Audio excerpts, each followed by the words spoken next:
नमस्कार, मैं दयाशंकर बिन।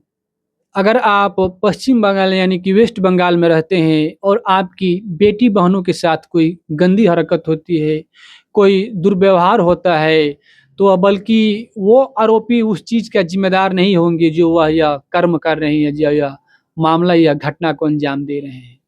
बल्कि आपकी बेटी-बहन वह खुद ज़िम्मेदार होंगी कि आखिरकार वह घर से निकली क्यों? और निकली भी तो उनको अपनी इज़्ज़त का ख़्याल रखना चाहिए था।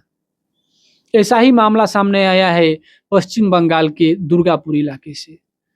पश्चिम बंगाल के दुर्गापुर इलाके में एक मेडिकल की छात्रा के साथ सामूहिक दुष्कर्म होता है। दुष्कर्म होने के बाद उस लड़की के माता-पिता जब एफआईआर दर्ज करवाते हैं और यह खबर जब सोशल मीडिया के तौर पर वायरल होती है, तो वहाँ के जो दीदी के रूप में जो एक महिला मुख्यमंत्री हैं, उनका एक विवादित बयान सामने आता है कि आखिरकार वह जो लड़की थी, जो वो मेडिकल की छात्रा थी, वह रात को 12:30 बजे घर से निकली क्यों?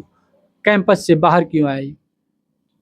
मैं सवाल यह आपसे पूछता हूँ कि क्या उस पश्चिम बंगाल या हमारे किसी भी प्रदेश की बेटी-बहनों को घर से निकलने की अनुमति नहीं है? या उन्हें खाना खाने की या नौकरी करने की या शिक्षा व्यवस्था लेने की रात को अनुमति नहीं है? क्या हमारा देश तालिबान बन गया है? जहाँ पे बेटी-बहनों को कैद किया जाएगा?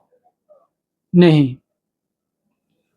तो बने रहिए हमारी इस वीडियो में और हम आपको बताएँगे कि आखिर ये कुछ सारा मामला क्या है और कैसे है।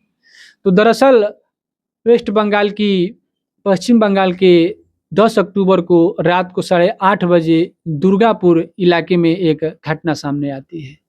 उस घटना में एक एमबीबीएस की छात्रा जो आईक्यू सिटी मेडिकल कॉलेज की छात्रा जो सेकेंड ईयर में पढ़ती थी, जिसकी उम्र लगभग 23 वर्ष थी, वह अपने कैंपस से रात को 8:30 बजे अपने एक साथी के साथ जिसका नाम होता है वासिफ अली, खाना लेने के लिए निकलते हैं और खाना लेने के लिए निकलने के कुछ दूर बाद जाते हैं तो उनके पीछे 5-6 बदमाश लग जाते हैं और लगने के बाद वो धीरे-धीरे इनका पीछा करते हैं। पीछा करने के बाद अचानक इन पे हमला कर देते हैं। हमला करने के बाद जैसे ही मौका वासिफ अली पाता है, उसका दोस्त वह वहाँ से भाग खड़ा होता है, वो सीधे कैंपस चला जाता है। और इधर जो लड़की होती है, जो एमबीबीएस की सेकेंड ईयर की जिसकी उम्र लगभग 23 वर्ष थी, इसको वो लोग पाँचों लोग उठाते हैं और पास ही के जंगल में जाते हैं और उस लड़की के साथ, उस बेटी-बहन के साथ काफ़ी दरिंदगी और हैवानियत भरी नज़रों से देखते हैं और उसके शरीर से एक-एक कपड़े को उतार कर उसके शरीर को भेड़िए की तरह नोच खाते हैं और सामूहिक बलात्कार करते हैं। अब इतना करने से उनका पेट नहीं भरता और पकड़े जाने के डर से उस लड़की से कहते हैं कि चलो जो कुछ भी हुआ वो ठीक नहीं हुआ। आप 50,000 रुपए ले लो और ये बात किसी को बताना नहीं। वो लड़की जैसे-तैसे करके अपने हॉस्टल आती है। हॉस्टल आने के बाद पहले तो वो कुछ अपने दोस्तों को ये वारदात को बताती है। बताने के बाद पहले वह पुलिस स्टेशन जाती है और कुछ लोगों के खिलाफ मारपीट करने का एफआईआर दर्ज करवाती है। लेकिन जब उसके आस-पास के लोग उसको हौसला देते हैं, तब वह खुल के सामने आती है और फिर एक बार रिपोर्ट दर्ज कराती है कि हमारे खिलाफ 10 अक्टूबर रात को करीब-करीब 8:30 बजे 5 लोगों ने सामूहिक बलात्कार किया। अब ये सूचना उस लड़की के माता-पिता को मिलती है, चूँकि मैं एक बात आपको बता दूँ कि जिस लड़की के खिलाफ जो घटना हुई है, जो इस लड़की के साथ घटना हुई है, वह लड़की उड़ीसा की बालासोर की रहने वाली होती है। अब उड़ीसा के बालासोर से उसके माता-पिता आते हैं और ये खबर जब मीडिया में आती है, जब सुर्खियों में आती है, तो एक महिला जो कि पश्चिम बंगाल की मुख्यमंत्री दीदी के रूप में जाने जाने वाली ममता बनर्जी एक बयान देती हैं कि आखिरकार आपकी बेटी 12:30 बजे उस कैंपस से निकली थी।